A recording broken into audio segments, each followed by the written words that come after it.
Hoy, ano na naman yan? Bumili ako ng shampoo. Ito yung sukli.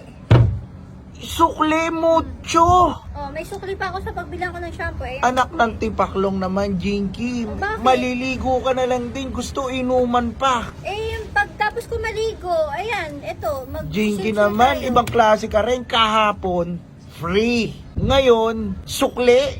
So, shampoo na lang ang binili mo, yung ganito sukli. kasi yan, makinig ka muna bago ka nagngangaw-ngaw dyan. Makinig ka. Kaysa masayang yung sukli ng shampoo, edi ibibili ko na lang ng mucho, maiinom pa natin, masisiyahan pa tayo. Anak ng tipaklong ka Aba, talaga, reklamo kahit ka ng kailan reklamo, ka talaga. makikinabang ka rin naman, iinom ka rin naman mamaya.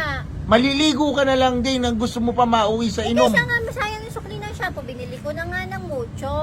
Ganon din naman yun, gagastusin mo kung saan, eh mucho na. Anak ng tipaklong ka talaga, Diba? Jinky. Maging wise ka kasi. Tanghaling tapat magiinom, apakainit. Ano ka ba, linggo-linggo ngayon kasi bukas balik trabaho na. Kaya habang linggo, dapat nagsasaya, nag-e-enjoy. Anak ng Ganon tipaklong. yun, ikaw tumatanda ka na, nagiging OA ka na, ano, mamaya. Kahapon ka pa ganyan.